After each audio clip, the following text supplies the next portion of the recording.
Alrighty, welcome everybody. Welcome to this special episode of Brownsville Tech Live. It is March 14th, and today is the launch of Starship Integrated Flight Test 3 directly from Starbase, Texas, 27 miles east of Brownsville. And we will be bringing you live coverage, which actually starts here in about a minute with a live SpaceX feed.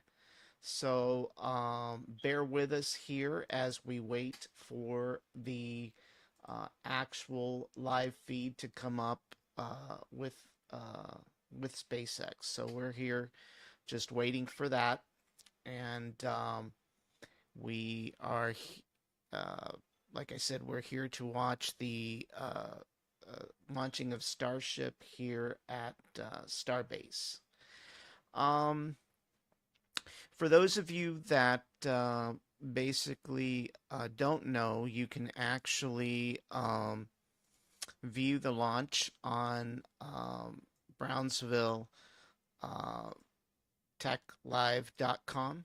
So for those of you out there that are looking to where to actually view the launch, you can do so on brownsvilletechlive.com. And we will have also a live feed of the launch there as well.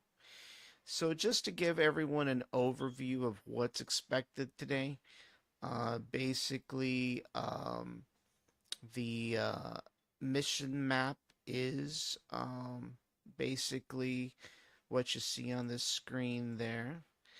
Um, it is going to consist of a launching of Starship IFT-3 from Starbase, and it's going to launch from the launch pad there at Starbase, and then shortly after it is going to separate from the main booster, and it will do a couple of tests that they've got scheduled, which includes testing the payload door. They're going to test a fuel transfer, and then they're also going to reignite a Raptor engine for the very first time. So in space, they have not done that up to this point. So they are waiting for, they will be igniting a Raptor engine for the very, very first time. So those are the tests that are going to happen before the Starship actually lands in the Indian Ocean. But there on the screen, you will see a mission map of what the plans are right now for Starship as it orbits the Earth, conducts tests, and basically splashes down in the Indian Ocean. I will say that the original plan was to land in Hawaii, but for whatever reason, Elon decided that it would be best to land in the Indian Ocean. I think it was a shorter mission, a shorter distance altogether. None of these vehicles will be recovered from the ocean floor, so they will contribute to the environment by becoming uh, artificial reefs, by the way. So, for those of you wondering what will happen, those will not be recovered. Uh, so, just something to be aware of and take note of for those of you interested. Good morning, Mark. Welcome to the show. And Elizabeth Durlam, thank you for joining us today, this morning. And for those of you out there, the comments are active. So if anybody wants to chime in, you can go ahead and do so as well. Um, So it's something, if you're interested in doing, you can do that as well. So the comments are there for those of you that want to chime in. Our countdown clock up there needs to be reset. I'm not sure why it's showing that time, but the launch is scheduled to start any time between 7 a.m. and 8 a.m. So we'll just patiently await the live feed, and we'll be ready to roll here um, soon.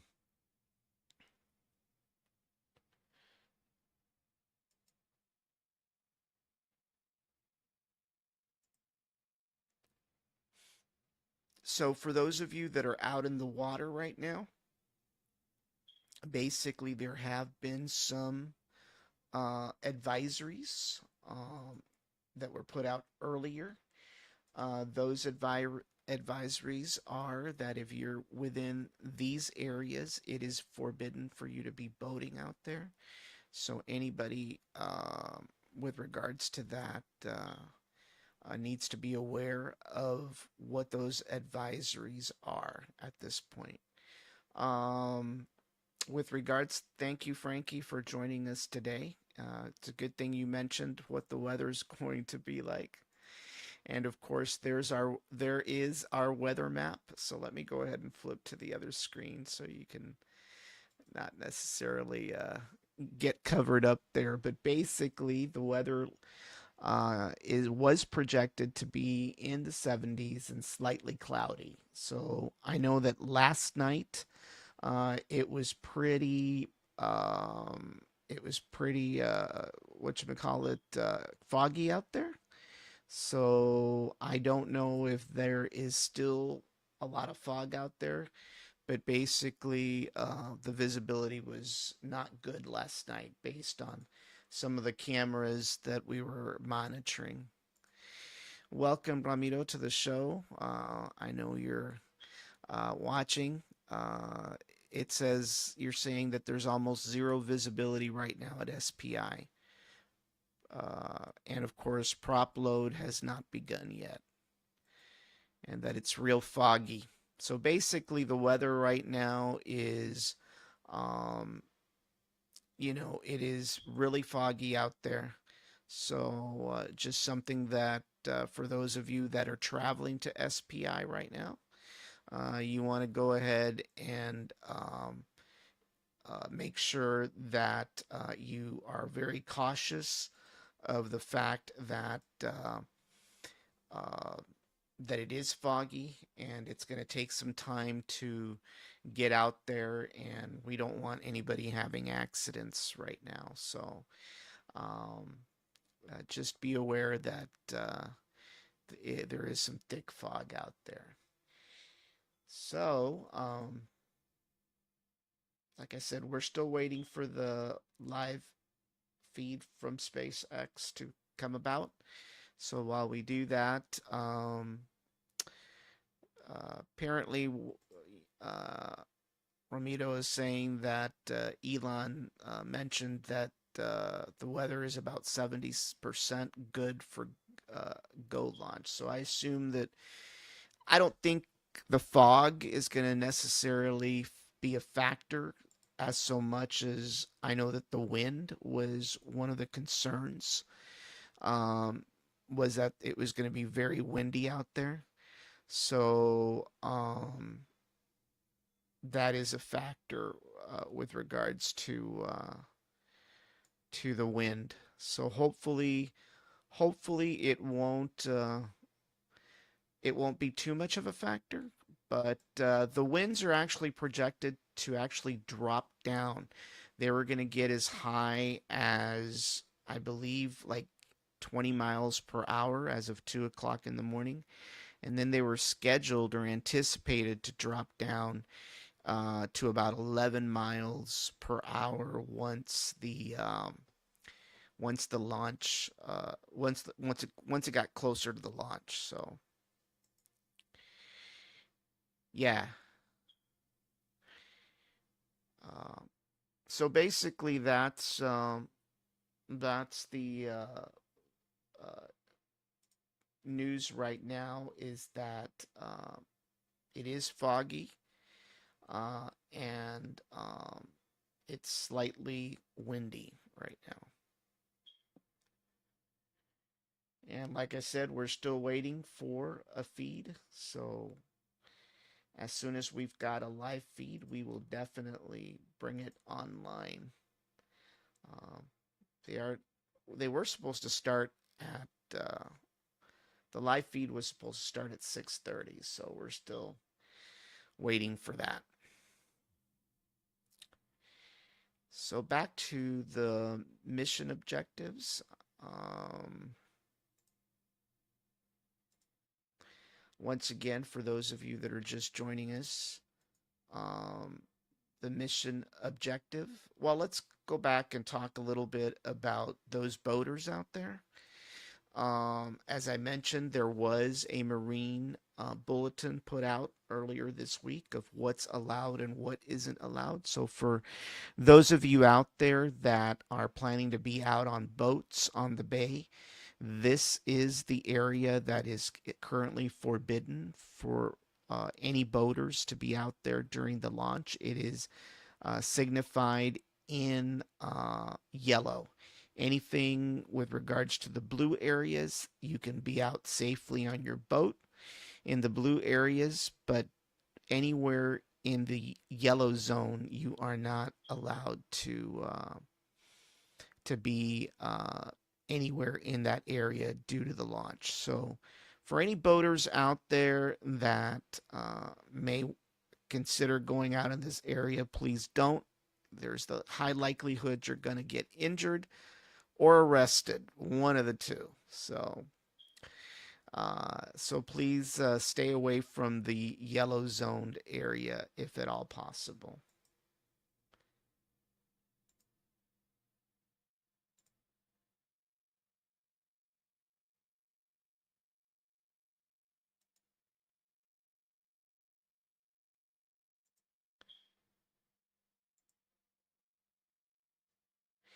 We're still waiting for the feed, and the feed is still not up.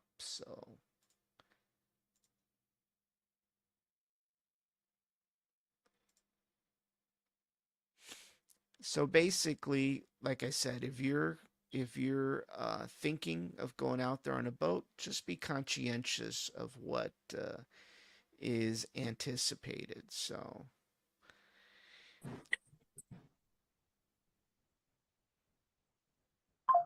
Morning. good morning. Good How we morning. doing? We're doing good. We're already Yeah, live. I was Let's changing. hold on. Let me get you back on the screen. And we welcome our co host for this morning, Steve. Welcome. Good morning. Good morning. Good morning. Hey, how do I know? Do I know handsome? Yeah, I do. All right. Well, Yeah, morning, people. Hey, are we ready for this or what? yeah, we're just waiting for SpaceX to actually start their feed. And so that's the Mm, big thing that we're waiting for. But they're taking their sweet time. So hopefully we'll have a feed today. right. So the word is that it's high projected winds or something to that effect. Well, it was projected. The winds were supposed to go up to like 20 miles an hour at 2 o'clock in the morning, but then the weather Mm-hmm. predictions were saying that they should drop down to around 11 miles per hour by lunchtime. So I know that the Sierra Club was actually trying to, they were hoping and praying that the winds were heavy so that the launch wouldn't happen, but as I mentioned last night during the launch party, they might as well also do a rain dance while they're at it because I don't think the winds alone are going to stop this launch. So I anticipate that if there's anything that stops this launch, it will be a mechanical issue more than anything else. So Right. beyond that, I don't believe that there's going to be that weather is going to play a factor. I could be wrong. And of course, we've got a couple of people on the chat. Somebody that's related to you wants to know what the Already? objectives are. Yeah. Good morning. Who is it? It is Zenitram Martinez Lee. Hey, that's my niece. Yeah. That's my niece. Hey, Yeah. Vero, I don't see you on the chat yet, but hey, well, There we go. There's the chat. I don't see anything yet, buddy. You should. I see nothing. I see your screen only, right, You with an see me on the alien. screen? Nothing's on the screen. I Nothing's don't see on. you either. You don't see me on the screen? No. Oh, well, you got to tell me those things. Yeah. Yeah, I didn't have There you. you are. I didn't Good have you morning. turned Good on. morning. Hello. Ay, Hey, ay, morning, ay. Ramiro.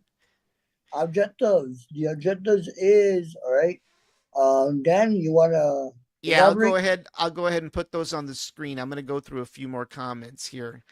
She says that you're looking handsome as ever, and Thank you, then thank you, thank you. and I think she's then biased, but hey, and then Miss Durlam is saying, "I saw smoke last time from the SpaceX rocket last November." Well, there's always smoke.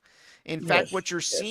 what you're seeing is condensation uh, due to the venting. It's not really smoke; it's more condensation when the warm air hits that uh, that venting, so to speak. Yeah, and Ramiro's saying that the webcast SpaceX, the live link has been pushed to 7 a.m., which is fine. Right. We can sit here and talk, Mm-hmm. and then Veronica, she mentions that her name is Veronica. So, yes, that's my niece. That's my beautiful niece. Right. well, welcome Uh, to the show. I think she's been on a few times, hasn't she? Been on yes, she has. Yes, during she the has. She's the one football. that has that business. All right, in San Benito, Yes. I told you about. Yeah. Oh, Ramiro says that you're looking sharp. I appreciate it. Good morning, Mr. Ramiro. Good morning. You Uh, know, bright and early, hey. The early bird gets the worm, so hey. yeah, the early So, bird gets the worm usually. so Remember, sir, hopefully this it's a will. family show. It's a family show. I apologize. I apologize. Hey, right? Yeah, you know, Oh man. Well, I let's saw go ahead. your pre-launch party last night, buddy. Yeah, I know. I had Doug on last night, and he brought a little bit more of a perspective. Doug's had quite a bit of experience working in aerospace. He was one of Right. the engineers that worked on the B-2 stealth bomber. So he brings a lot of knowledge with how this industry works, and I decided to invite him for a little bit of clarity and stuff like that. So let's go ahead, and I'm going to clear out the comments for right now. And obviously, somebody asked what the mission objectives were. So I'm going to go ahead and do that real quick here. Give me 1 second while I clear out those comments. But basically, the objectives of the mission, let me find my objective screens here somewhere. Used to be It's somewhere. around there somewhere with all that mess that you have. I know I got too many screens going on, but the objectives basically are they're going to do a couple of tests. Obviously, the very first objective is to get that rocket off the launch pad, just like they did in IFT-2 and in IFT-3. So the objective is to get it off the launch pad and that there's no mishaps, obviously. That's the very first objective. Then shortly after it takes off, it's going to use its hot staging ring, and the Raptor engines in Starship will ignite, and it will cause a separation between the booster and Starship. And then shortly after that, the booster will perform a boost back burn, which will position itself to make a water landing in the Gulf of Mexico. As I previously mentioned, the booster will not be recovered from the Gulf. Elon, being very environmentally conscientious, will be leaving that booster just like the other two in the ocean, where they will become artificial reefs to begin new sea life, new shrimp, new fish. Just a It's a new mini hotel for the fish. It's a new mini hotel for the fish. So, That's the way I like you to know, see it, for right? It's just my point of view, though. Right? yeah, a lot of times, you hear all the, you know, chat from the Sierra Club about how environmentally bad this is, but they don't ever talk about the fact how the contributions that are being made are actually going to allow artificial reefs to be created. And of course, it'll be great for anybody who wants to dive in the future. I mean, I don't know how long it takes for an artificial reef to develop, but obviously, from what I've seen online on some videos with regards to, ships that have been sunk and stuff like that, it really turns out to be a pretty big deal. So, the booster will definitely splash down in the Gulf of Mexico. It'll become an artificial reef, and the fish will be happy. And then Starship will end up eventually into orbit, where it will perform a couple of tests. The most important test will be the lighting of a Raptor 3 engine for the very first time. Obviously, that's important because as Starship is orbiting, having a functioning Raptor engine to accelerate is important. So that's going to be the very first time that a Raptor 3 engine has been reignited in space.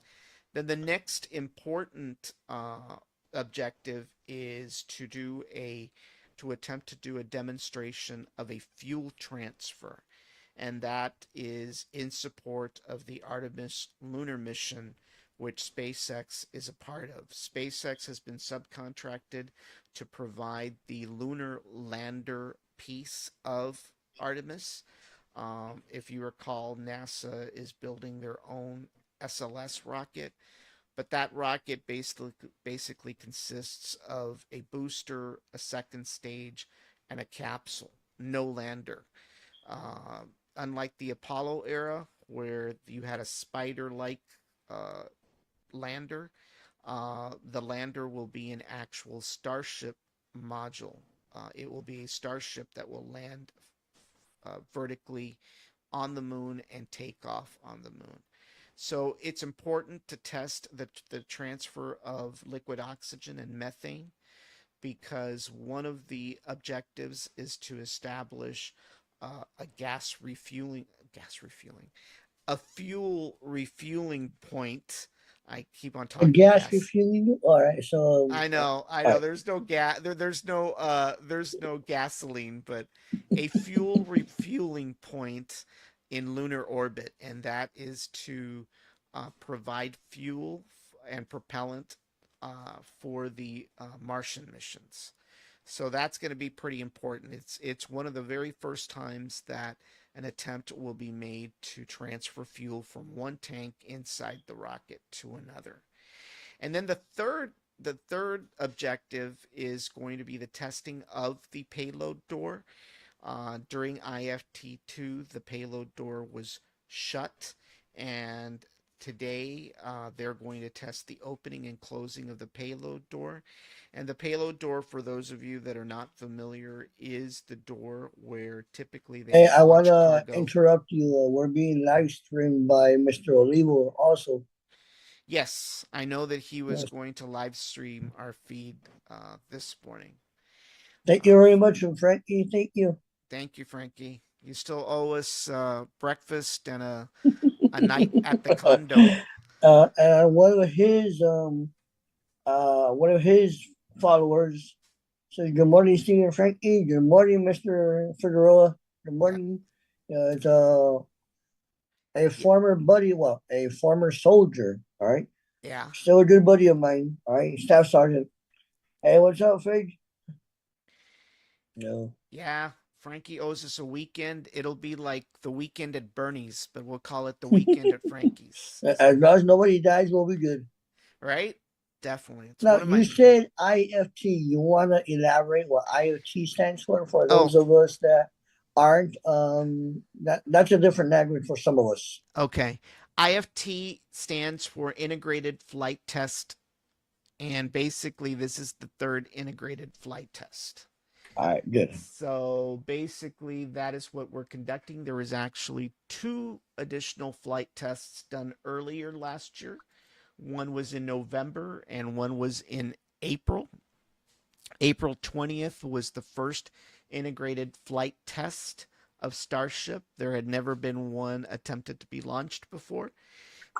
And then it was followed up by Integrated Flight Test 2 in November. And as most of you know, those resulted in rapid disassemblies, which is basically a self abort. It did not explode on its own. I know there's a lot of belief that the rocket exploded. Yes, it technically did explode, but it didn't explode by itself. One of the things that the rockets have is that they have a flight termination system consisting of explosives that are loaded a couple of days before the launch. And basically, if they're experiencing problems with the rocket or they anticipate an issue that's going to result in a loss of life or damage to wherever the rocket is going through, then they will activate the flight termination system to actually uh, terminate the rocket's mission. So it did not explode on its own. It is part of the process, and it's a safety. It's a safety. It's a safety Yeah, feature. you definitely do not want to have something a mishap happen over a populated area. But a lot of people don't can't tell the difference in explosion and explosion, and for the most part, it is. I mean, an explosion is an explosion, regardless of what you want to call it. You know.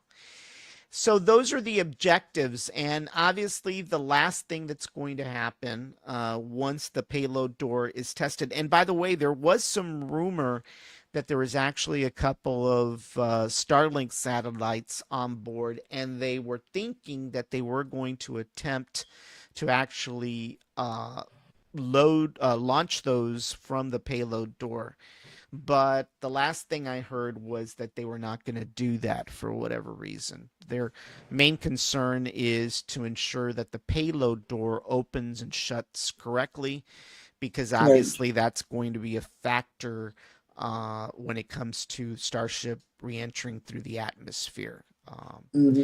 If obviously Starship survives the reentry into the atmosphere, then it will safely land in the Indian Ocean. So, for those of you that actually bought tickets to Hawaii and had actually rented a shrimp trawler to go be near the scheduled landing of Starship originally in Hawaii, I hate to break it to you this morning, but you're not gonna see a landing that actually was Well, changed to the I have a friend Indian of mine that's in Ocean. Hawaii right now. Hey, I I think his whole know, purpose was to go see the Starship. I know. Well, they're not gonna see it. You know, the plans were Hmm. changed quite a bit. So, looking at SpaceX right now, we still do not have a live feed. We are waiting for that. They're Well, uh, I'm going through the Facebook feed, and there's a lot of people on their way to the island. Right? Yes. And There's a lot of people, and there's a line. speaking of the island, the new liftoff. Well, first of all, before we talk about the island, I have gotten word that the new liftoff time is at 8:02 Central Time this morning from 8:02 7. Central. All right. Right. You So know, it are was you original. updating the timer? Well, the timer for whatever reason went wacky. All right. And so the only active timer that exists right now is on BrownsvilleTechLive.com. All right. So All right. I'm not going to necessarily update the timer because it takes me a while. I have to reprogram all kinds of stuff, and You know what happens Understood? when I start messing with Yeah, yeah, yeah. Don't do settings. it. Yeah, leave it the way it is. All right. Yeah. We'll just continue telling our general audience that the launch got pushed back to 8 o'clock. Well, and I'm being told now, just from what I'm reading here, is that the launch was pushed back because we have a few boaters out there that seem to have not gotten the word. And as I mentioned earlier, there was an advisory Yes, put there out was. a couple of days ago with regards of where you can and where you should not be. So anybody out there that is out there for whatever reason to watch the launch, you need to be in the designated areas. You being out there in the restricted zones are actually delaying things. You're not helping. Maybe that is your objective, but you run the risk of being basically arrested. So or hurt, one of the two. And for those that don't know what the restricted zone is, basically the restricted zone is anywhere in this yellow area. So if you're out there on a boat or you're planning to be out there on a boat, please do not end up in the yellow zone because you're going to get hurt or you're going to get arrested, one of the two, or fined Right. excessively by the Coast Guard. And those fines aren't pretty, trust me. I used to jet ski back many, many moons ago, and Good I, morning, Mark. Hey, another person on Frank's show that said good morning. Good morning, Mark. Hopefully you're doing fine, eh? yeah, You know. So yeah, we don't want anybody getting arrested, right? We don't want anybody to delay this process. It is a um monumental, momentous occasion for us, right? Whoever thought we were going to have a rocket launch from our backyard, right? yeah, So it is something special. yeah, yeah. I mean, regardless of what people's feelings are, one way or the other, it is a historic occasion. There's no doubt about that. And it's happening right in our own backyard. Uh, Yes, it is. it's a showcase to the world for those people watching out there that kudos to the Brownsville workforce. A lot of people, there's been a lot of people commenting, throughout the last couple of years is, to what the workforce makeup looks down there. And the reality of it is that the workforce is 80% of Brownsville workers. 80% of the workforce down at Starbase consists of Mm-hmm. Brownsville workers. So this is basically a view to the world of what this workforce can build. Not only can we build manufacturing widgets, we can build rockets. And that says a lot about the That says a lot, quality. man. That says a lot. That says a lot about the quality of the work that is being performed here by the locals that are doing the work to further humanity's reach into the stars. Right. That's a big deal. As Joe Biden used to say, it's a BFD, and I'm not going to repeat what that stands for, but you can figure it out. It's a family show, sir. It's a It's a family show. family Right? show. So So definitely it's a showcase to what we can do. And it brings opportunity. It could bring opportunity for other companies that are building all kinds of other products because their right. thought is if they can build rockets, they can build anything, you know. And so, Yes, sir. Totally agree. and it's not just rocket engineers. It's just not people with 4-year degrees or master's degrees or PhDs that are down there working on this stuff. We've got welders. We've got welders that were building, oil rigs and all kinds of stuff, and they turned Mm-hmm. right around and now they're building rocket ships. It's So really, imagine that. it's really, Imagine that resume, it's really a right? BFD. You know, Imagine that resume, then, yeah, right? Imagine it, right? Hey, I helped build a rocket. I helped weld together a rocket. yeah. And that is a big deal. It is a big deal, no doubt about it. So we can't just minimize the impact. And of course, there are concerns, obviously, with the environment. But as Right. I've mentioned before, there's nobody that wants, a dirty beach. I don't think anybody out there wants a dirty beach, regardless of your political tilt. You know, and but the only way we're going to get there, and the only way it's going to happen, is if we are honest with ourselves and make an honest effort to sit across the table and work a solution out. Because the only solution is to meet halfway. That's the only solution. Yes, sir. One entity disappearing or going away versus another is not going to happen. You know, that's just reality. So I promised I wasn't going to get into politics, and I'm not getting really into politics, but it's just something that has to be mentioned because I think there's too much fluff out there and people with different Hmm. agendas that are not being honest with people when it comes to what's going on down at Starbase. You know, There's a lot of misinformation going there on. is. You know, I remember, attending some of the tailgate parties down at Starbase 2 years ago, and there's people down there that were saying, well, Elon's going to pack and leave at any minute. Some people would say in Spanish, dice Elon, todo lo que está gastando es como quitarle un pelo a un gato. You know, but the Yeah. reality of it, you and I both know that rich people, they may be rich, but rich people don't act rich. And No. if anybody saw my posting about Jeff Bezos a few weeks ago, you find out that his home desk at his home is still the same old desk that he put together using a closet door and a few brackets. Yes, sir. Here's the richest man in the world. Now he's the richest man in the world. He's actually Elon's number two now. He can afford any desk. Not only that, he can pick any desk out of the inventory at Amazon, and he chooses to have in his house a desk comprised of a door and brackets. Rich people care about the pennies that they spend, whether it's one penny or $1 billion. And And that's why they have that money. that's why they have that money. It's the poor people that waste their money. Uh, so, this idea that, he's just going to take off. Nah. If you go down there today and you look at all the investment that has been made and all the buildings that have been built, you realize that there is, at least for now, there is no chance that this is going to change anytime soon. In fact, there's a secondary launch tower that's being built to complement the first launch tower. For those of you that don't Really? know, yes, there's a second tower. The sections were originally in Florida, and they have been moved over to Starbase that actually arrived about 2 weeks ago.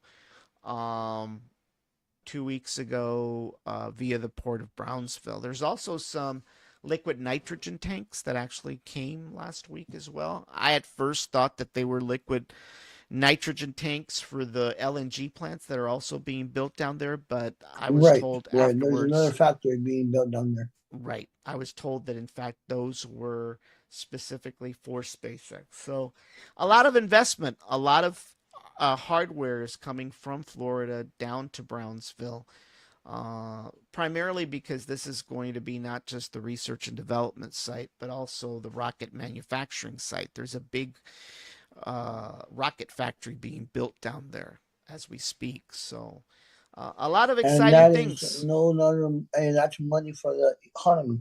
That is money for the economy, no doubt about it.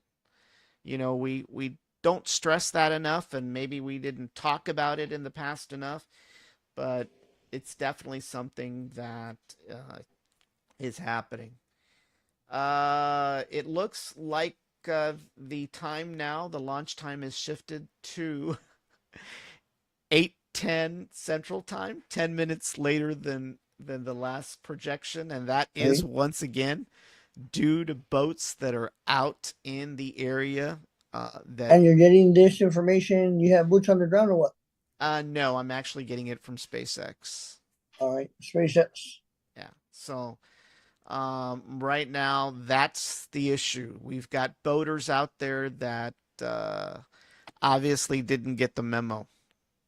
So Well, some people want to be first in line, so hey, I maybe guess that's what it so, is. I guess so. Well, one of the things is, we've had a few mission maps out there, and one of the ones that was kind of funny was this cartoon map that actually is a little bit more simplistic than the previous map. I think the previous map that we had looked, let me see, where is it? I thought I had it here somewhere. Oh, I think I may be covering it up by the cartoon.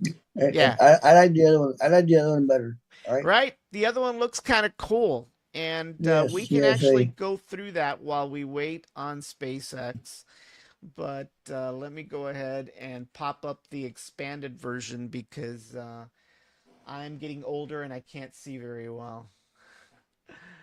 All right, so basically, what this map describes is Integrated Flight Test 3.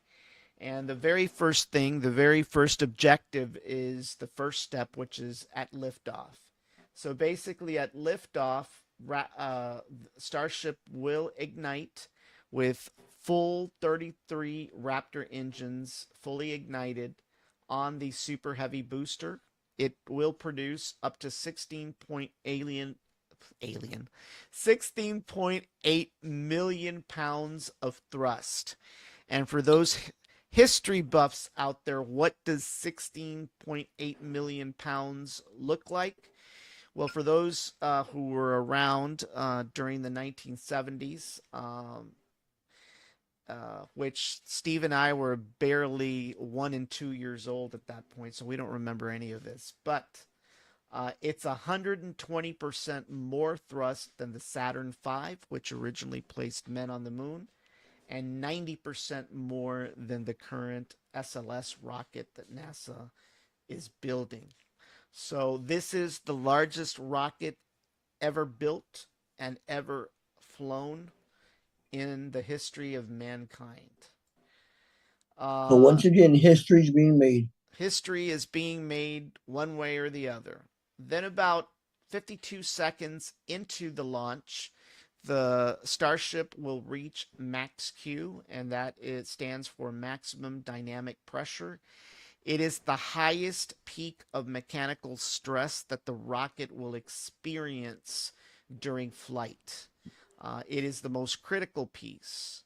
Um, and then, of Hmm. course, what will happen is there'll be first stage and second stage separation, where the hot staging ring will come into effect. Ship 28, which is the top part of the Starship rocket, ignites its six Raptor engines while still attached to the booster. And then once they ignite, the engines will be running at 50% thrust, and the combined thrust of Ship 28's engines will accelerate it and separate it from the booster itself. The booster will then do a burn back, and it will fall into the Gulf of Mexico, where it will then spend its entire life in eternity as a new artificial reef with fishies and shrimp and all kinds of stuff.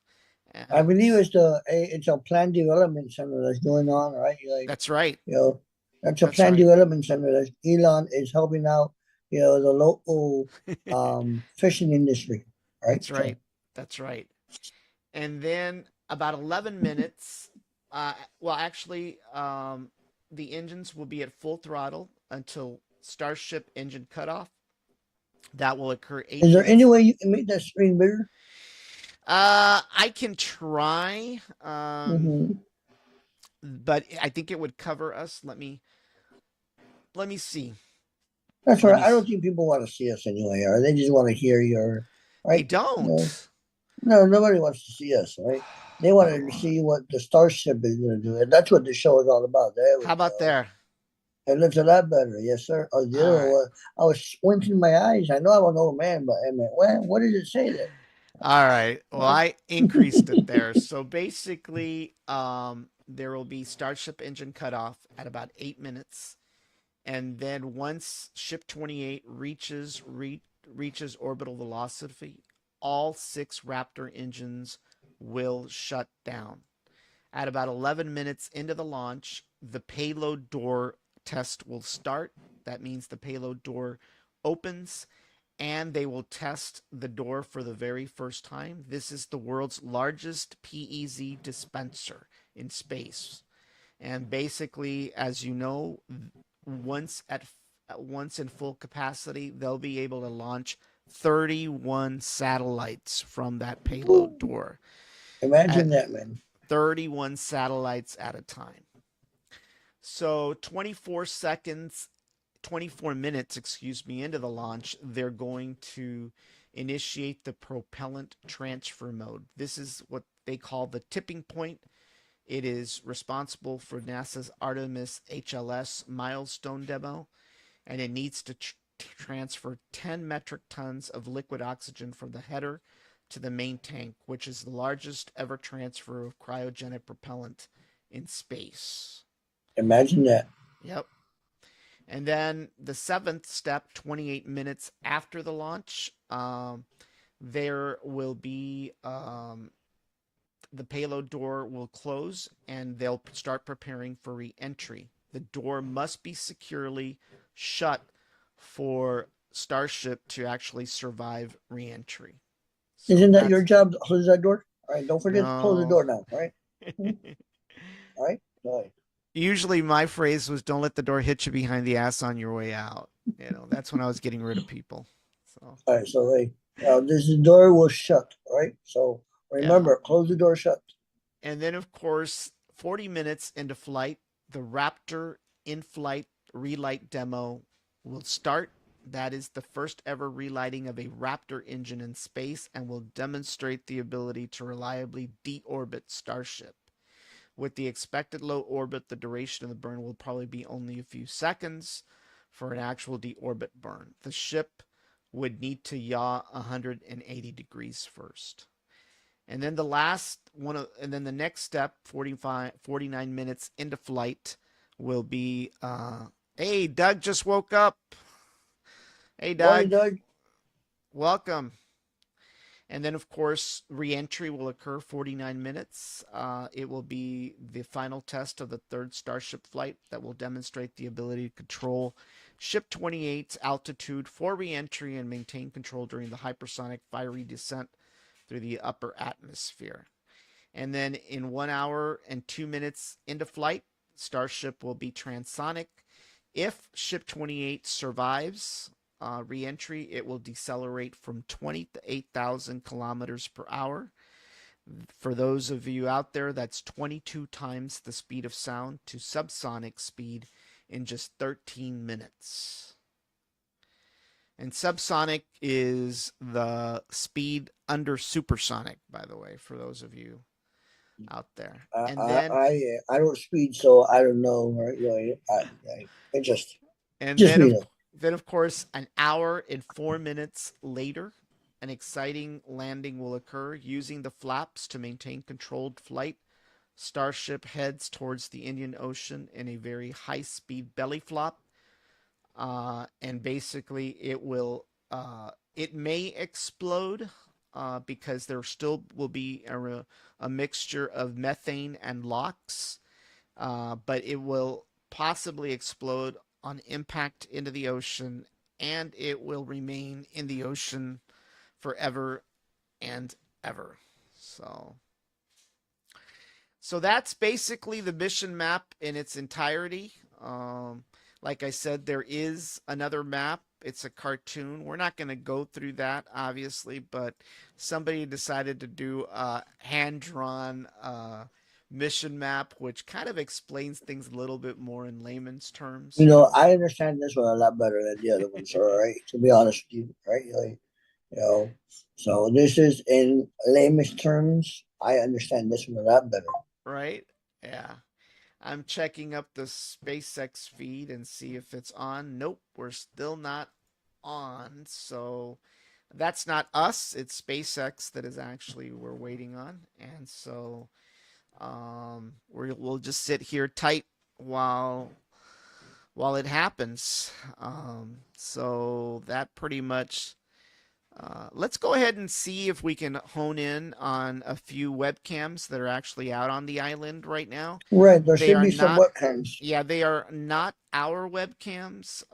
They are actually webcams that are set up by different YouTubers and organizations. So one of the very first cams I hope to have on the screen. Actually, let me get it on the screen here. Give me a second. Uh, Did you invite anybody else to show up? as far as like being on the show, Yes. well, as you know, Ramiro typically does the segment for the show, but he was Mm-hmm. unavailable. Um, so I know that he's watching from Remember, Dad, you can see my uh, location real time. When I was your age, it wasn't that easy. Does anyone have a quarter so I can tell my mama? hold on one second here.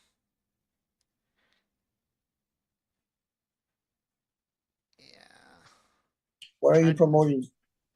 I'm not promoting. Um, I'm actually on YouTube trying to catch one of the cams. But There that's we this go. is a webcam by Lab Padre. They have several cameras out there at Starbase and on a couple of condos. But as you can see, it's still pretty foggy out there. No doubt about that. It looks really, really foggy. Yeah. So that's not a good thing, you know. Um, but that looks pretty foggy still. You can't see the blinking lights out there, you know. I don't think And you this. see the blinking lights, that's all you see, but it's nothing. Yeah, there's no audio in these cameras for obvious reasons. I believe that this is La Padre's Sapphire cam, which I believe is located in the Sapphire condominiums. You know which ones those are, right? The sapphire. It's the tallest No. building when you get off the causeway. You know, it. Oh, the one that has the green light? Yeah, the one that has it's the one right next to Margaritaville. No, no, you tell me something, Well, Margaritaville. Margaritaville was the old Sheraton. Remember when you Hey, get there off the we go. All right. Say causeway? the old Sheraton for those old timers like you and me. So Yeah, it's now Margaritaville. And so it's the biggest, tallest building on the island. And I believe that this is where this camera is located. Ted Wilmore is actually joining us from Corpus Christi. Ted, welcome to the show. awesome. So basically, that is a live view right now of the launch pad through Lab Padres' webcam that they have over there. But it looks really, really foggy out there. No doubt about that. Let me go ahead and check to see what's going on over at SpaceX. But you know, let me go ahead and kill this cam real quick. Yeah, so one of the things is typically they have these feeds um, up by now, and usually because there's kind of like a pre-game show, you know. But for whatever reason, the feed is still not up, and they're still saying that it's scheduled for 8:10 liftoff, and that's due to the fact they're still trying to clear out a few boats out there. Joel Hernandez, welcome to the show. The launch is currently scheduled for 8:10 Central Time, and that is due to the fact that we have a few boaters out there that can't seem to get out of the way. So, uh, for those of you out There's there, no live feed from Portisville or Padre that you're able to hit. no, not a high end feed. I mean, the feeds that we've got are PTZ cameras that Mhm. I can hit, but they're not going to give you the high quality video that comes out of the SpaceX feed. In fact, some people call it, I believe they said there it was IMAX quality. So, welcome, Joel Hernandez. Uh, thank you And welcome to for the show, Hood. thank you for joining us today, and we hope that you enjoy this show. Like I said, we are uh, one of the only podcasts locally that actually covers SpaceX. We Do just you don't. know Mr. Hernandez? I don't remember if I do. His name sounds familiar, but Thank you basically, very much. He says we're doing a great job. Thank you very much. Hey. yeah.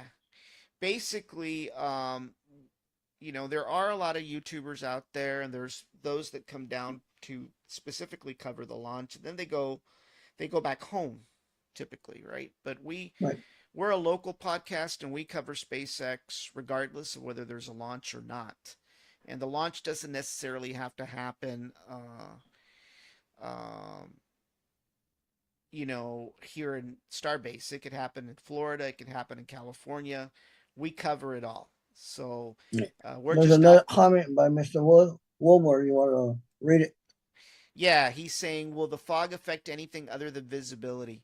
Not that I'm aware of. I mean, we've seen launches come out of Vandenberg over in California. We've seen launches out of Florida, and there have been foggy conditions in the past, so I don't think fog is a big issue.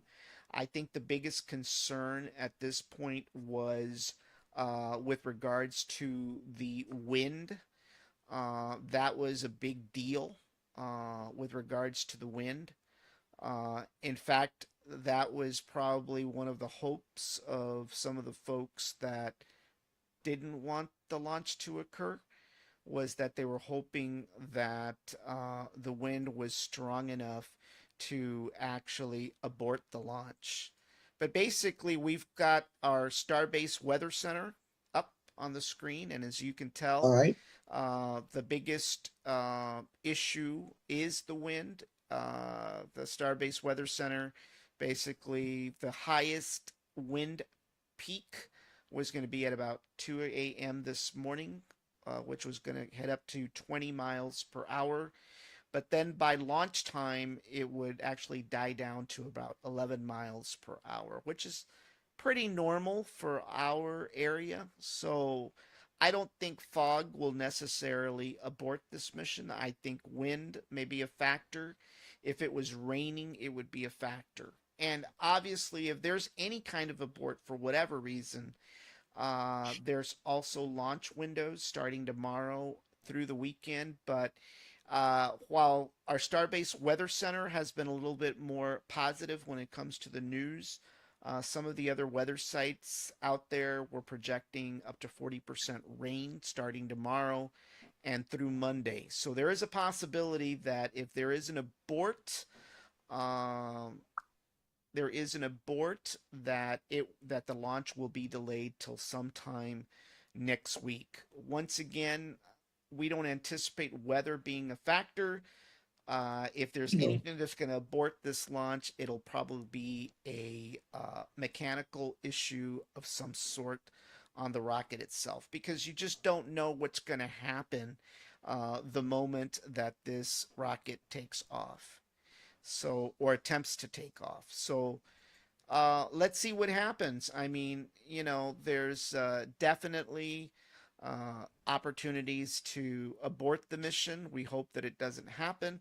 But at the same time, SpaceX needs to take every precaution and ensure that the safety of Safety is everyone, paramount, sir. Safety is safety paramount. is We paramount. understand. We understand that it's a momentous occasion, but safety is paramount. Yeah, I mean, any of us of a certain age can remember, some of the space mishaps of the 1980s and the 1990s. Primarily the Yes, shuttle sir. Challenger explosion, which was the result of wanting to launch something just because.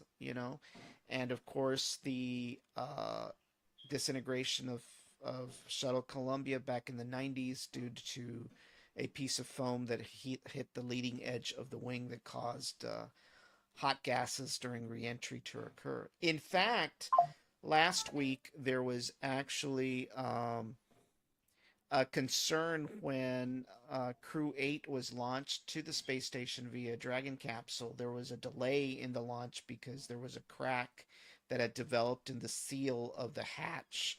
And for a while there, they were kind of concerned that they were not going to be able to launch it. Well, the powers that be at NASA as well as SpaceX, after extensive review, determined that the seal, the rubber seal, would actually uh, sort of melt in such a way or get hot enough to where the actual hairline crack would actually seal itself up. It was a risk during reentry, right? It was a risk, but it was a hairline crack fracture. It was a hairline crack or fracture that could be life-threatening under the right conditions. So this is not, even though space travel has become routine, it is definitely doesn't do away with the fact that it is still dangerous work. We've got people riding Yes, it on is. ships that are basically flying bombs. It is not flying on a jet airplane. Far, far from it. Far from it. Somebody is saying good morning, Primo. Yes. So, Is he your cousin? Terry, Is he my cousin? it I, might be somebody's cousin on the show. So, like, man, I hope it's a long lost rich relative. I really need money right now. or that person might be saying good morning, Primo, to Joel, maybe. Ah, okay. Well, if he's rich, he can still donate. Right, He can still right. donate. Hey, And by the way, anybody out there that is interested in donating to the channel, you can do so by going to yeah, so, brownsville.techlive.com. hey, subscribe, like, Yes, that's right? one of the things Yeah. that we would like for y'all to do, especially on Facebook, is to like and subscribe. If you're on YouTube, follow us. And of course, the same thing on X. So please go out there and subscribe to this channel. Yeah, Not only and do we share the bring, video, man. yeah, yeah, Share it. not only do we provide SpaceX coverage, that's not the only thing we do. We do tech reviews, product reviews, and we also cover sports, both football and baseball during the seasons. So definitely for those of you out there, subscribe to the channel, and for those of you generous enough, you can go ahead and donate Hmm. at brownsvilletechlive.com. So Justin Berg is watching. Did you see that? who? Justin Berg. Right. Okay. Hello, Justin. Yeah, is he on YouTube or I'm on. Facebook? I'm on. Oh, I don't know what he's on, but I'm on Facebook. That's where I'm watching. Oh, okay. Either that or I'm not. I'm either that or my comments on my screen are delayed. You probably get them faster than I am. So All right. yeah. So it takes a while. It takes a while for the comments to come in. Um, there was something I was going to cover. Oh, yeah, Anything? Anything yet? Any updates? yeah. Good question. Hold on. Let me see. Ah, Amber Alert. Yeah, Amber Alert. Hey, Who did you I think steal? somebody went to the beach. Hey. Somebody went to the beach and stole a piece of the rocket or something? Mm, Hold on 1 second.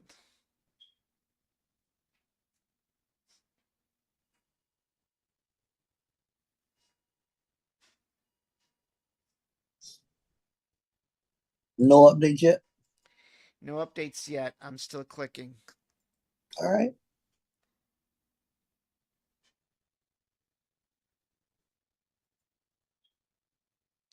Hey, for next time we should rent a boat. Go out there. Well, we do know somebody that has a boat. Oh, hey. He may be out there. Yeah, the SpaceX feed is still not up. Let me see. Let me go this way. Nope, it's still not up. So we're waiting on that. All right, ladies and gentlemen, you're stuck with us for a little while longer. Hey, thank you for joining us. Thank you for watching our podcast. And like Dan said, hey, subscribe, like, share. Hey, make this video go up there in numbers. And hey, we appreciate everything you guys do for us. Yeah, and anybody out there currently watching, if one of you guys can actually just put another comment on to see if, in fact, our comments are still flowing in, I can't really tell. So, if anybody out there could do us that favor, that would be great. I only have a few monitors that I can see, so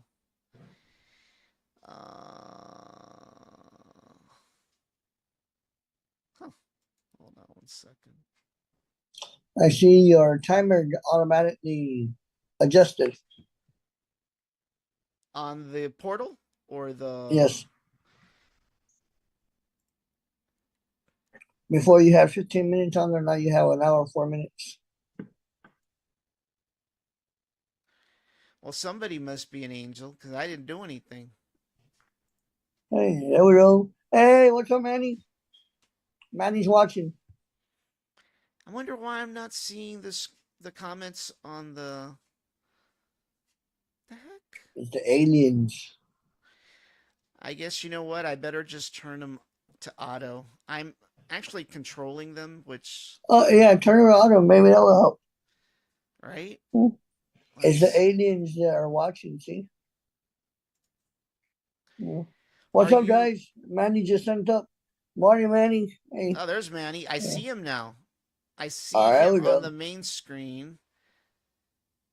But nothing over here. Hey, Manny. Buenos dias, Mr. Manny. I thought you'd be out there with the rock. And I thought you were driving it He today. probably is. He's probably on somewhere where he works at. I think he's got first-hand view up on the rooftop. Good morning, Manny. Hey, Mr. Gavito is watching. What's up, Mr. Gavito? Good morning, sir. Hey. So your Yeah. comments are stuck or what? No, they were stuck. What happened? What happened was that for whatever reason, the other screen went away, and they were not feeding into the broadcast software for whatever reason. Mr. Ramiro Villadad is watching. What's up, Mr. Ramiro? How we doing? Good morning. I'm still waiting. No feed yet. Hey, it's all good. It's all good. What's going So, on? Mr. Hey, Indy's watching. What's up, Indy? Good morning. Ugh. Let's see here. Remember, like, subscribe, follow, share, all those good things. Good morning, Mr. Perez.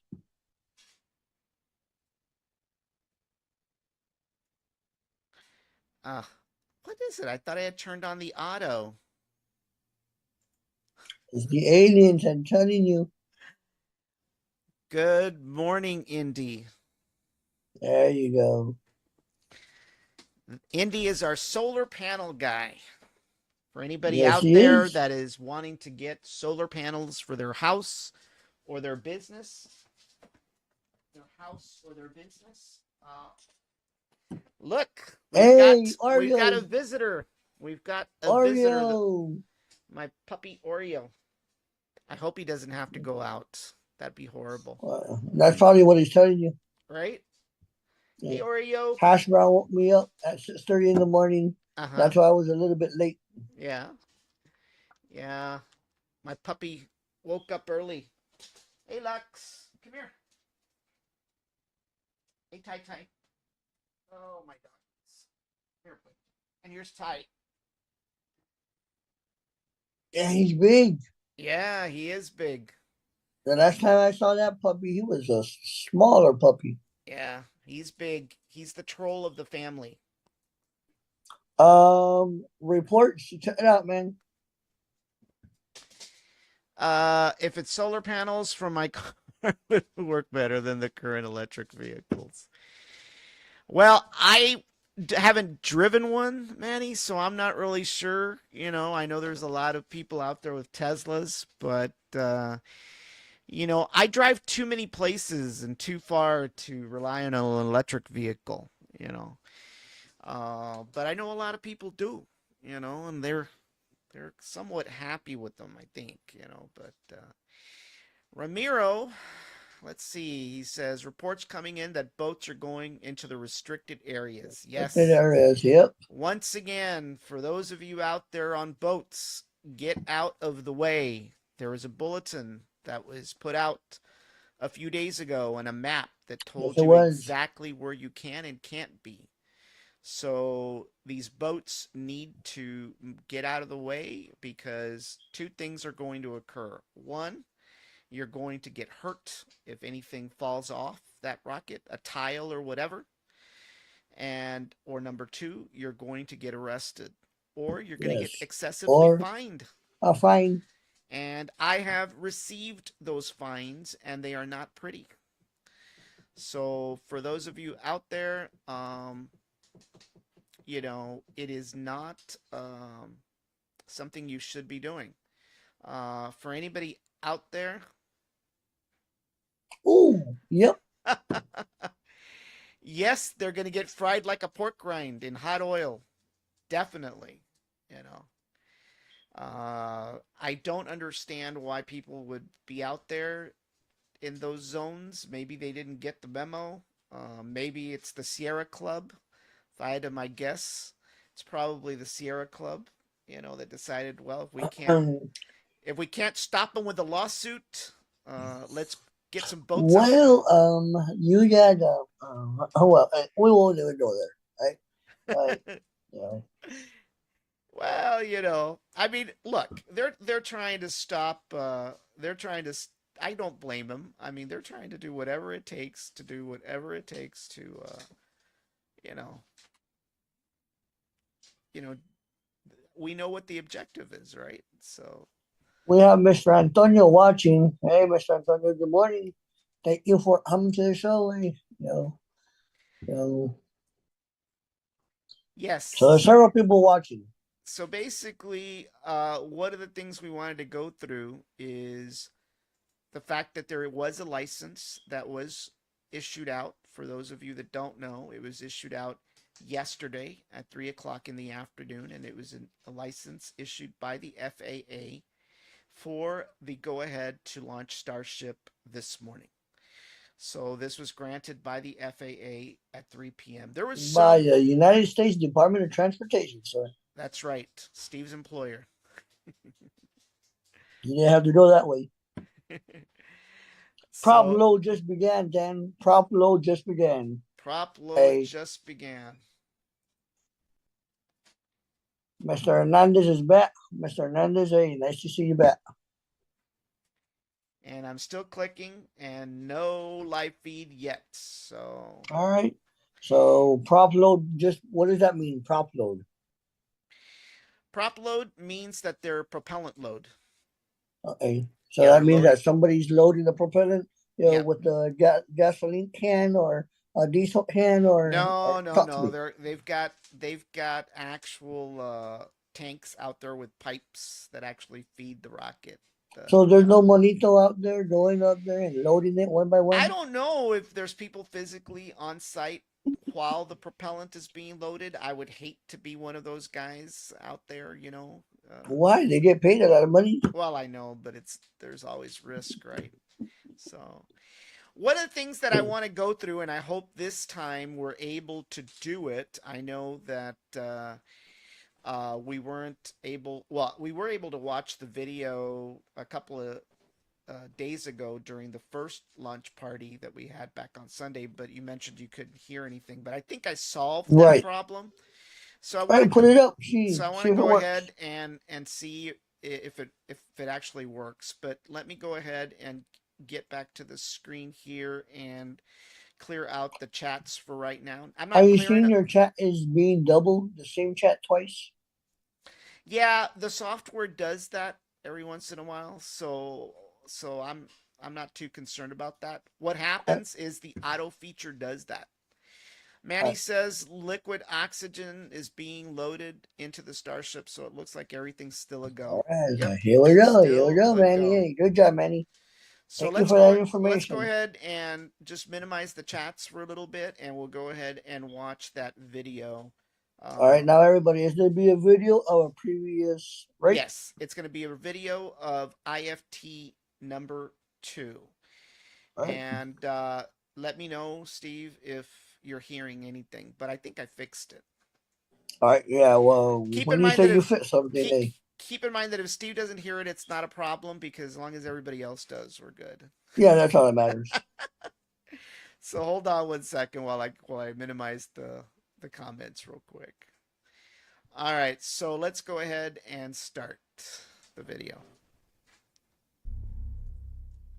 Hear anything, Steve?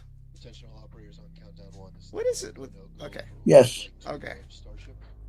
Again, our T0 is Hey, I see you on the jetties. I know, right? Raptor 2. I think Ramiro was there. Stage 1. Go. Stage 2. Go. Copy. Go for flight. That's a beautiful sight. Clock Yep. is rolling. 10, 9, 8, 7, 6, 5. 4. Now, for those of you watching, this is an old video. This is not the live feed yet. We have liftoff. Hey, Miss Terry. Heading to the rooftop, Manny. Awesome, Manny. Manny, you got to invite us next time to the rooftop. And that beautiful previous video.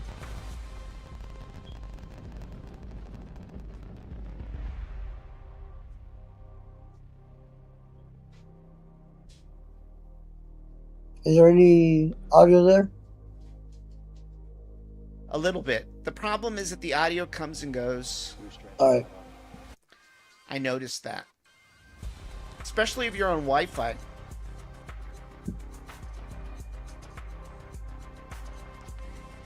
Stage separation.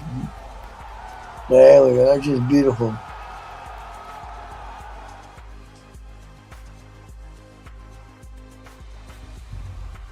Ooh. Alrighty. Yeah, so basically we're still waiting for a feed. Oh, what's going on here? These guys are slow today.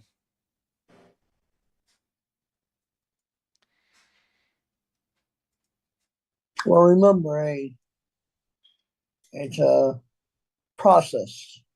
Yeah, it is a process. Hey guys, no fighting. My Who's doggies fighting? are. I'm not sure if it's tie with Oreo or tie with Lucky. I'm not really sure. Good morning, Mr. Stella. How we doing, ma'am? Thank you for joining the Bronzo Tech Live podcast. We are hoping to go live pretty soon and see if the Starship IFT-3, right? IFT-3, correct. IFT-3 launches. So hey, thank you for joining us. Yeah, we're almost there. We're almost there. Almost there. Yep, we're still waiting for a live feed.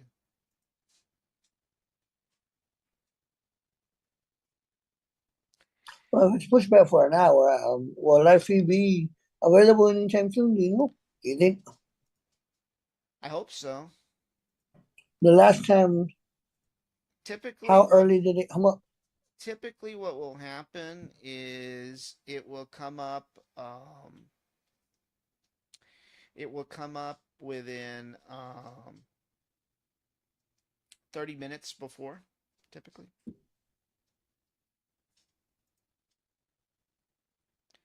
Yeah, so we're still waiting for that. I'm going to go ahead and refresh the screen here. And what I'm noticing is people are jumping in back and forth. They're searching for it. Yeah, I don't think they're gonna necessarily find the live feed yet from SpaceX. They may hit other cameras, but as we mentioned, some of the cameras that we've been viewing are really, really foggy out there. So I want to say a couple shout outs to Mary Berzan, Jaime Martinez, more on Frankie's sharing. All right. yeah, Their family members. Hey, thanks for watching. So, yeah, we're still we're still waiting for something for a feed here. So, so let's see here. Let's go back and talk a little Hey, bit. Mario Flores was on on Frankie's podcast. She said, "Good morning." I don't know if it's the Congresswoman Mario Flores. It probably is. Good morning, Miss Flores. Hey, thanks for joining us.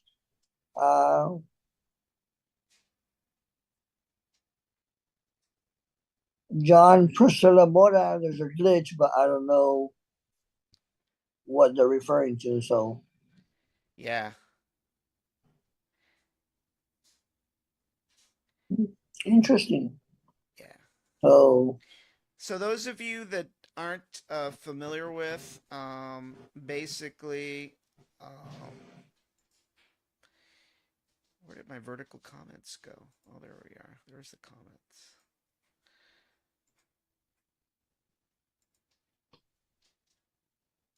For those of you out there, you can tune in to BrownsvilleTechLive.com, where you'll be able to view the launch. We have a screen specifically that you can go out there and take a look at that. One of the things about the site is that we have a countdown clock right now, keeping track of how many minutes till launch time. Obviously, that doesn't take into account the delays because those have to be programmed in. So, but we've got a full screen window available for anybody out there that wants to view the launch and view this podcast. In fact, I think if I click on it, you'll see about there we are, right there. See, we have a live feed clock right now. live feed, yes, sir. Live feed. So as soon as the launch happens, you'll be able to see it right there. Let me shut the video there. And then, of course, you know, we've got all kinds of past live streams as well. If you want to keep track of all Elon's tweets, you can do that. You can do that right directly from our website. So, you know, we've got that. Oh, On Frankie's, somebody's asking, when are they launching? The launch is scheduled for Raptor 2. Go. Stage 1. for Stage 2. 8:10 this morning. Clock is rolling. 5, 4, 3, 2. No, Doug, we're still waiting for a live feed. There's actually a video, a shortened video playing down here. So let me shut that down. But basically, this is our website. You can catch all the latest live streams that we've done over the last few months.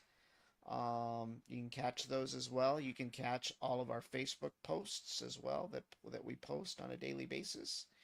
Once again, I do want to thank our sponsors of the show. You have sponsors, right? I forgot about that. Yeah, we've got some sponsors. One is Leger Insurance. For anybody looking for some cheap auto or home insurance, be sure to reach out to Leger Insurance, where you can get the lowest rate possible, and they serve all of Texas.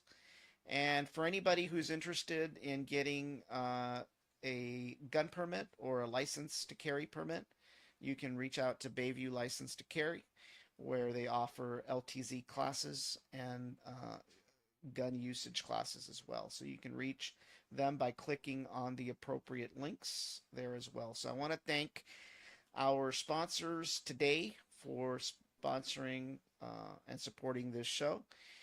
For anybody out there that owns a business or wants to advertise, we do offer advertising opportunities. That includes different sizes of banners and boxes that you'll be able to advertise directly on BrownsvilleTechLive.com. And not only that, but along with your advertising, you get an opportunity to be viewed on 10 social media platforms. We are the only podcast that has that extensive reach, and that includes Facebook, YouTube, Spotify, Twitch, Apple Podcasts, Google Podcasts, TikTok, iHeartRadio, Instagram, and obviously X. So anybody out there? Hey, I'm getting word that the launch is set for 8:10 a.m. That You is getting that what same word? Yep, it is set for 10 a.m. So anybody out there that's interested, you can go ahead and view our advertising opportunities as well. And for anybody wanting to catch the news, we have direct links into the Brownsville Herald, and we have all the Brownsville Herald articles directly fed into our portal. For those of you Dallas Cowboy fans, we also have all the Dallas Cowboy, all the latest news that is fed directly into our portal. For those of you on the conservative side of things, we have links. Fox News actually links into our portal as well. And for those on the left, we can't leave out the Democrats. Obviously, we cover NPR News, and of course, for anybody into gaming, we've got a whole section on the latest games out there being released. So be sure to visit BrownsvilleTechLive.com, and we appreciate your support up to this point. So There's a new post on SpaceX. Did you see it? not yet. I'm getting there. All right, let me click out. There we go.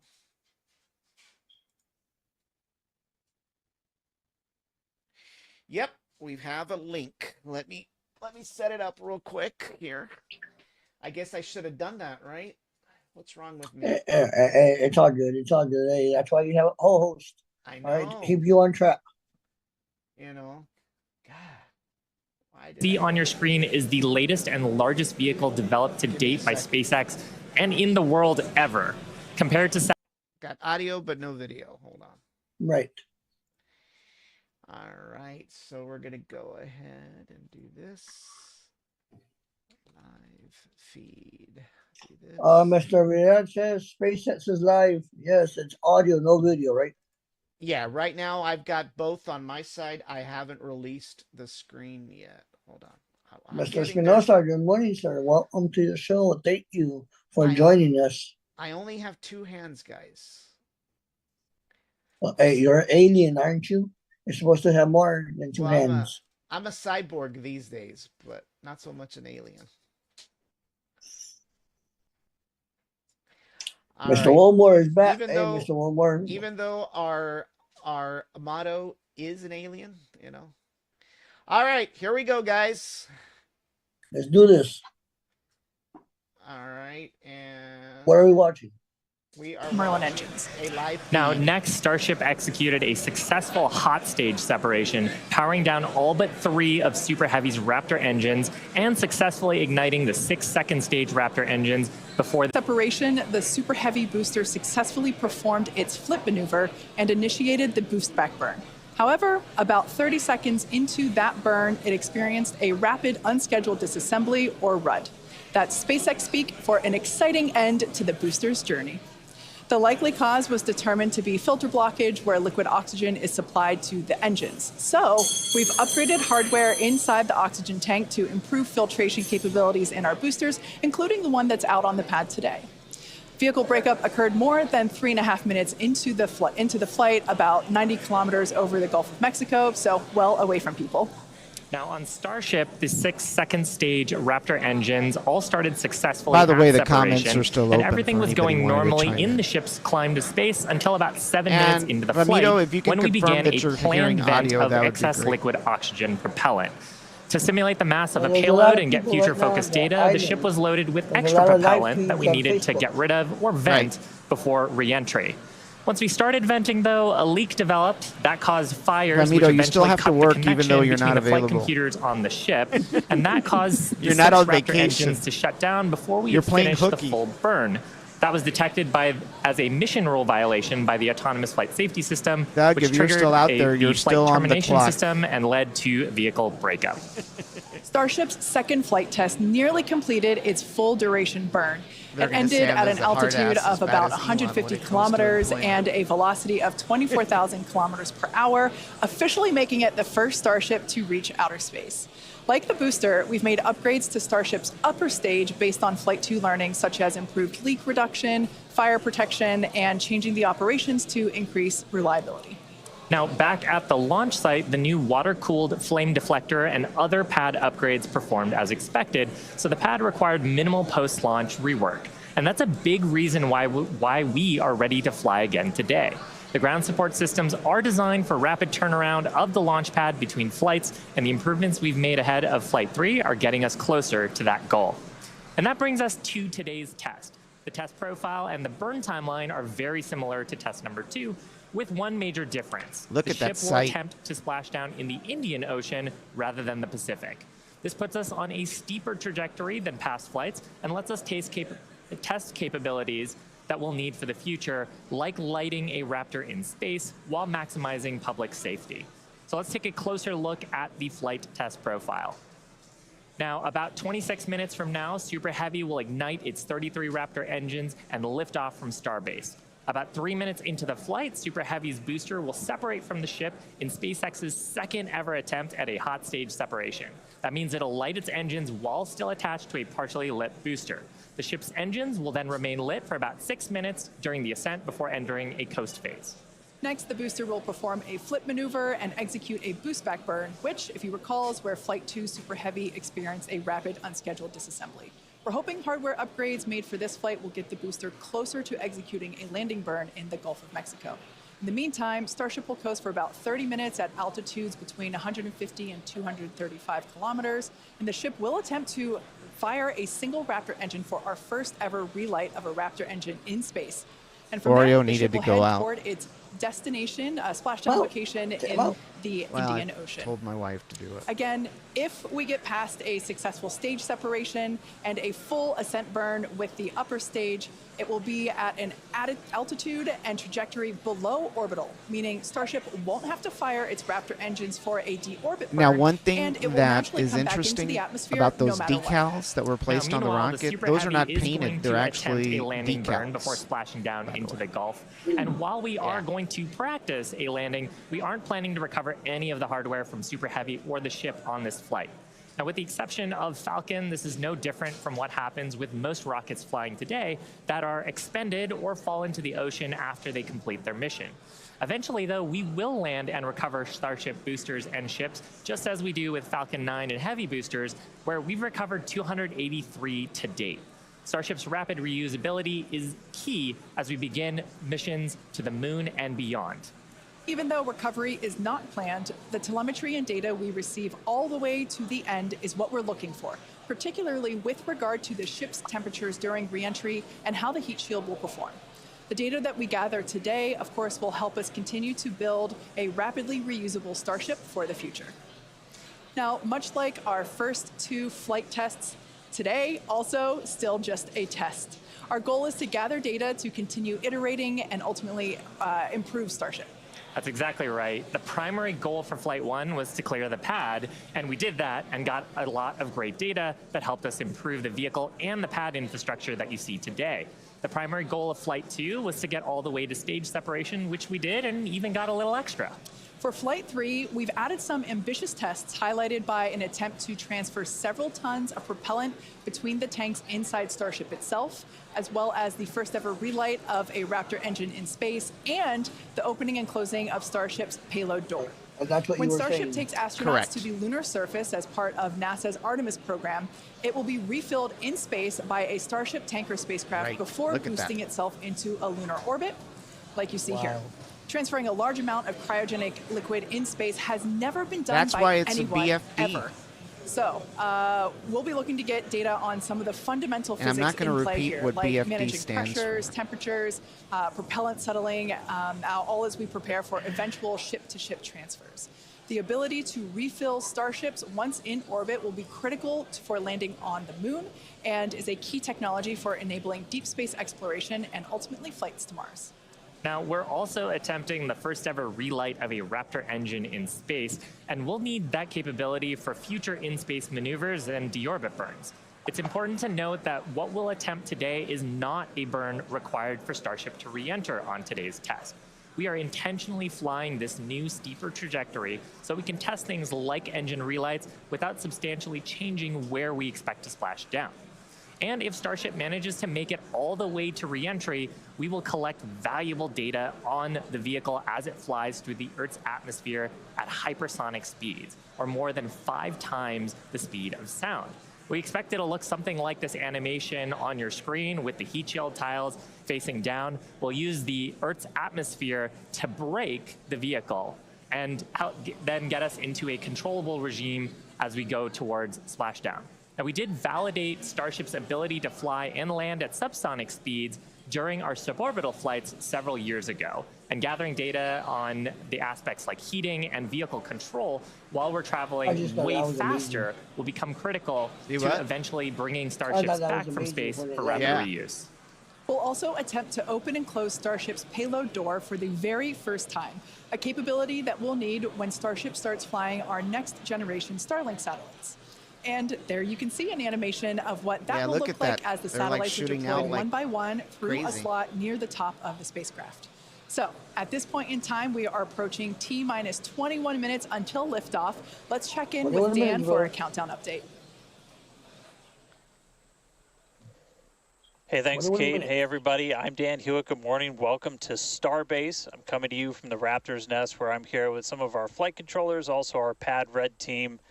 We're just behind the Mega Bay. Those are our super heavy boosters right behind me, getting ready for the next 4 flights after this one. So we're looking to launch a lot this year.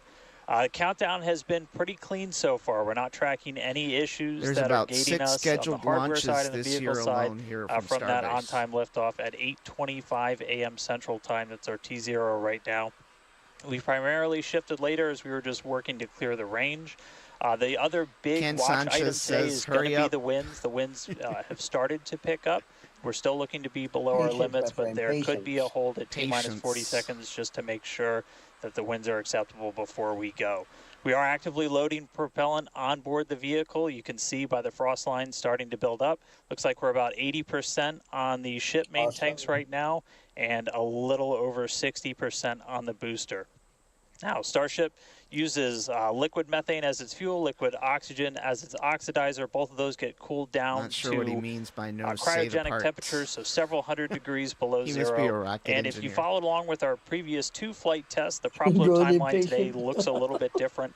Those first flight tests, it took us about 90 minutes. I think we all have been, Ken. I think we all have been. The second flight, We've we been made some for months. pretty significant upgrades to make that time shorter. We added some additional fuel and LOX pumps just to increase our capacity. We expanded the number of heat exchangers and installed a dedicated filter drain line for each stage. They were sharing one I want to before, go now out they there each and have thank their own. all That's our just that main followers out there and pathway our to get the viewers. propellant to the Obviously, without vehicle. your support, we We're wouldn't be aiming for able to about make this 51 minutes possible. for today's operation. Please the go fully out load there prop, we did that and successfully like on our and subscribe first on and our wet dress share our rehearsal channel that we did on recently. Facebook, Eventually, though, we're on trying to get that YouTube, time down to about and 40 X. minutes, just for some So content. we appreciate if context, you could do that's about that. 5 minutes longer than we It'll take give you on an Falcon opportunity 9, to keep on but we're doing it track with 10 of times the amount of propellant. we Now, the actually propellant load on have ship a started at week-to-week about basis. T-minus 53 minutes. Ken says he's booster on right the around island, and T-minus I'm 42 waiting minutes. for We are about to pause loading bro. on the I'm main not tanks sure of what ship, bro switch over to means. the header tanks, and then switch back to close out the main tanks. We're and I'm waiting expecting for all of the bro. prop to be on ship waiting, at about bro. T-minus 3 minutes Ah, 30 seconds, waiting. and then booster prop load ends Been at here T-minus since 2 10 minutes p.m. and 50 Wow. seconds. Now our final countdown and startup sequence Now, have you is been gonna out be the there, same as like, Flight were you, 2. like, we already tested staying this on somewhere this at booster like when we a did it physical static room, fire. or were you camped out on the Looking island? back for Flight 1, we lit those Raptor engines on the booster and lifted off about 6 seconds later. Flight 2, we reduced that time by almost 2 seconds. That just helps reduce the stress in the ground systems, improve the efficiency of the rocket.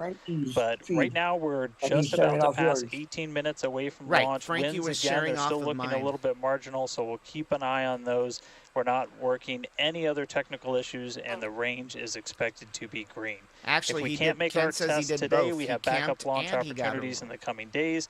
Could be 24 to Well, 48 that's hours. cool. All just I've never depends done on how the far we camping get part. into the count. So Usually check I back in with wanna everybody stay away in from just the a little camping bit. 'cause For of now, though, I'm going to send it back to mosquitoes, Kate and but Shiva out I don't at think Hawthorne. there's that many mosquitoes Thanks, right now. Dan. The countdown is continuing to progress, so let's take a closer look at the world's most powerful launch vehicle ever developed. Starship is comprised of 2 elements, the ship, which has 6 Raptor engines, and the Super Heavy booster, which has 33 Raptor engines. Starship is capable of about twice the thrust of the Saturn V rocket, and with future engine upgrades, it will actually be 3 times more powerful. Now, with those future improvements, that'll allow Starship to carry somewhere Ken between says that he stayed 150 standing in and the sand for a 250 few metric tons to hours. orbit, Wow. depending on the configuration. For reference, Falcon 9's heaviest payload to date is just over 17 metric tons. So at Starship, we're talking about an order of magnitude greater in terms of payload capability to orbit. And that matters because the amount of mass we're able to launch per rocket is critical to creating a self-sustaining city on Mars. In terms of size, the Super Heavy booster alone stands about imagine. 71 meters or 233 feet tall and is about the same height as a fully Remember, people, integrated share the Falcon 9. videos. Share, The ship share, stands share. about 50 meters or 160 Like, feet tall. subscribe. Stacked together, the booster Yes, and the if ship you guys are go by out there far and like and taller than subscribe the and Statue follow of us on Liberty, which Facebook stands at and on 305 YouTube feet tall and with its on base. X. Stacked together, Starship is Brownsville Tech Live, 396 right? feet. So Brownsville Tech Live. quite a bit You taller can find there. us by doing a search. Now, Starship's first stage has a diameter that's about 2.5 times that of Falcon 9, and when we've got those 33 much larger Raptor engines, this great view of the launch mount looking up at those engines. It's a lot of and we engines. need them to power through the Earth's Yes, it atmosphere is. and gravity to deliver those massive cargo and payloads up to space. Moving Stop up the teasing with rocket, the Starship smoke. is I designed know. for vertical takeoff and landing on vaping. any hard surface. It's vaping. And that's as opposed to taking off and landing on a runway as aircraft do. And that's important because there are no runways on the Moon and Mars where we're going. The ship, which we're looking at now, features 6 Raptor engines. 3 of them are sea-level engines, 3 of them are vacuum engines. That means that those vacuum engines are optimized with a larger engine nozzle to operate in the vacuum of space and get Garcia our from tire Austin, performance. Texas is The watching. ship is also outfitted with 4 Forgot to flaps turn to on my help Batman aerodynamically light. control the vehicle's My bat attitude during atmospheric flight and enable a precision landing. The body of Starship is also wrapped in a heat shield made up of 18,000 hexagonal ceramic tiles. Those are designed to insulate the vehicle during atmospheric entry, where temperatures can be as high Well, I as won't say that word, 2,600 but, hey, degrees those are Fahrenheit.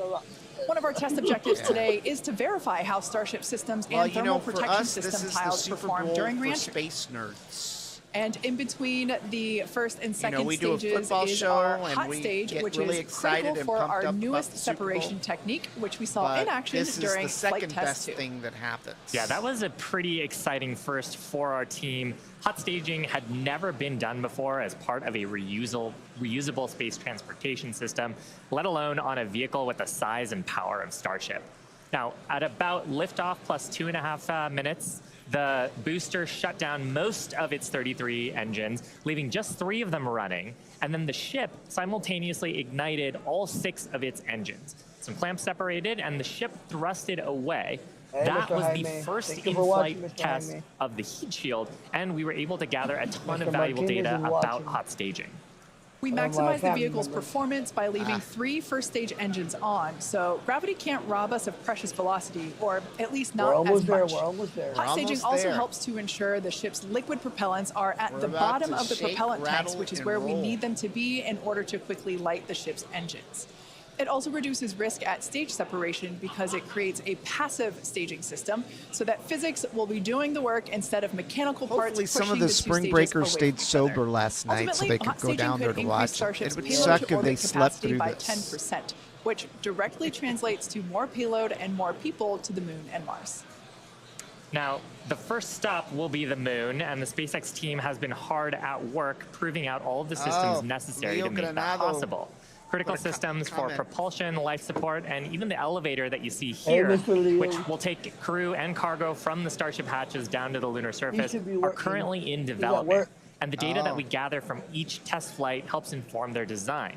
Here we've got a photo of some of the mock-up suits that are used to demonstrate the range of mobility that former Mayor astronauts will be Rodney expected just to sent have. And we were Facebook using message. these to do human factors He did. demonstrations and figure out the Residents of layout of the Brownsville. elevator. So all awesome development work for a future Letting moon us mission. know that Super there'll cool. be a Now, SpaceX will perform scheduled one rocket launch. uncrewed demonstration Don't be flight afraid, before NASA's Artemis 3 mission, which will be the first human Yeah, surface you know, a lot of expedition people since got caught off guard 1972. by After those that, first expeditions, we'll be ready to fly rocket more launch. people Actually, along with it was everything the it takes first to time. build a I'm gonna moon lower base. the volume slightly There's here. so much to look forward to. It's incredible Uh, that humans are A finally lot of people going back got to the caught moon. off guard this last You couldn't have said time it better, with Kate. the rocket And the launch moon is because just